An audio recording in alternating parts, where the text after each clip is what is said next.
నమస్తే welcome to YoYo TV. Andhra Pradesh రాష్ట్రంలో కొన్ని నెలల్లోనే అసెంబ్లీ ఎన్నికల నగరా మోగనుంది. ఈ నేపథ్యంలో అధికార పార్టీ వైసీపీతో పాటు టీడీపీ, జనసేన, కాంగ్రెస్ పార్టీలు రాజకీయాల్లో దూకుడును పెంచాయి. జగన్ అయితే అభ్యర్థుల ఎంపికపై కసరత్తు మొదలు పెట్టారు. సుత్తి లేకుండా సూటిగా అభ్యర్థులను ఖరారు చేస్తున్నారు. గెలిచే అవకాశం లేని సిట్టింగ్లను సైడ్ చేస్తున్నారు. ఇప్పటికే కొంతమంది ఎమ్మెల్యేలతో ఎన్నికలపై చర్చించినట్లు సమాచారం. అయితే ఒక్కొక్క ఎమ్మెల్యేతో ప్రత్యేకంగా చర్చించడంతో రాజకీయాల్లో జగన్ తీరు చర్చనీయాంశంగా మారింది. ఈసారి ఎన్నికల్లో టికెట్ ఇవ్వని వారిని మాత్రమే పిలిచి మాట్లాడుతున్నారు జగన్ అంటూ ప్రచారం సాగుతోంది. ఈ క్రమంలో మాజీ మంత్రి వెల్లంపల్లి శ్రీనివాస్ తో సీఎం జగన్ కలిశారు. దీంతో పలు ఊహాగానాలు ఊపందుకున్నాయి. వచ్చే ఎన్నికల్లో వెల్లంపల్లికి విజయవాడ పశ్చిమ సీటు ఇవ్వడం లేదని ప్రచారం జరుగుతుంది. అందుకే వెల్లంపల్లి శ్రీనివాస్ అసంతృప్తితో ఉన్నట్లు ప్రచారం. దీంతో ఆయన పార్టీ మారపోతున్నారనే ప్రచారం ఊపందుకుంది. ఈ నేపథ్యంలోనే ఎమ్మెల్యే మాజీ మంత్రి వెల్లంపల్లి శ్రీనివాస్ స్పందించారు. తాను పార్టీ మారబోతున్నట్లు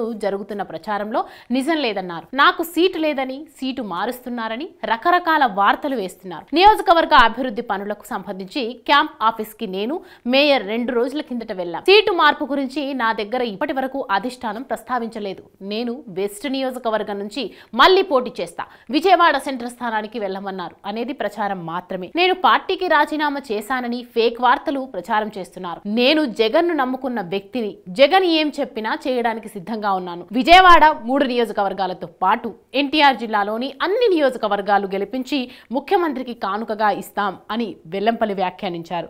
దీంతో ఆయన పార్టీ మార్పుపై జరుగుతున్న ప్రచారం ఉట్టిదేనని తేలింది. ఏపీలో ఎన్నికలకు సమయం దగ్గర పడుతున్న నేపథ్యంలో వైసీపీ అధిష్టానం చేపట్టిన నియోజకవర్గాలకు ఇన్ఛార్జీలను మారుస్తున్న సంగతి తెలిసిందే. దీంతో చాలా మంది సొంత నియోజకవర్గాల్ని కోల్పోతున్నారు. ఈ నేపథ్యంలో ఆయా నేతల్లో అసంతృప్తి కనిపిస్తోంది. వీరిలో కొందరు ఇప్పటికే వచ్చే ఎన్నికల్లో పోటీకి దూరం అవుతున్నారు.